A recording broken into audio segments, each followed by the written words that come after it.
Everybody, it's Friday. How did that happen? It's all going very fast at the moment. So this is my final post on the subject of sleep for the moment. And today I want to talk to you about sleep hygiene, which is just a fancy expression for the kinds of things you can do to encourage good sleep. And there are lots of them. And I don't suggest you try and implement all of them at once, but maybe pick a couple that appeal to you that you think you'll find quite easy to implement, and try them, and then maybe build on those. So I've mentioned melatonin a lot in the last week or so, and this is the hormone that helps us get to sleep, and it's blocked by cortisol. So cortisol, as you probably remember, is the stress hormone. So if we're stressed in the evening, it's going to be very difficult for the body to start producing enough melatonin to get us into a state of sleep. So it's really important to try and control cortisol levels, especially late in the evening.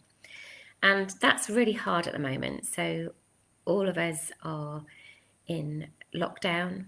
I guess some people may have gone back to work this week, which in itself has probably been very stressful. But most of us are working from home. And if we don't have really strict boundaries between work and rest, then it can be very difficult to lower those cortisol levels. Most people that I know or have spoken to that are working from home are working really hard. The demands from their business seem to be increased. People aren't respecting boundaries, so people may still be emailing you late into the evening. So what I would suggest, if possible, is to have a really strict boundary between work and rest. So decide what time you're going to stop looking at emails. And the worst thing you can do is just have another quick look at them just before you go to bed. Because, of course, if anything comes up that you can't deal with, that needs to be dealt with, that will be playing on your mind, and that can cause the release of stress hormones, and then you're going to find it hard to get to sleep. So really try and work on that boundary, and maybe just tell your team or your boss, I'm struggling with sleep at the moment, and I've decided after 5 o'clock I'm not going to be looking at work emails, or 6 o'clock, whatever seems appropriate. But I think maybe make people aware of that, because it's good practice for everybody to be doing that. So another thing you can do to help yourself is to start to dim the lights from about 9 p.m. So your body responds really well to darkness. That's one of the triggers for the body to produce melatonin. So if you start dimming your lights from about 9 p.m., there's more chance that your body will accept that as nighttime, and therefore start to produce melatonin.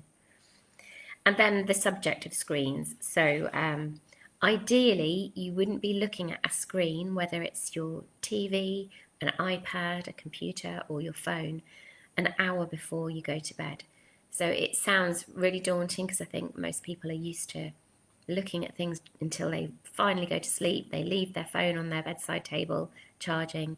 But a really good habit to get into would be, if you can't leave the phone away from your bedroom, maybe just have it outside the door, so that you'll still hear it if there's an emergency.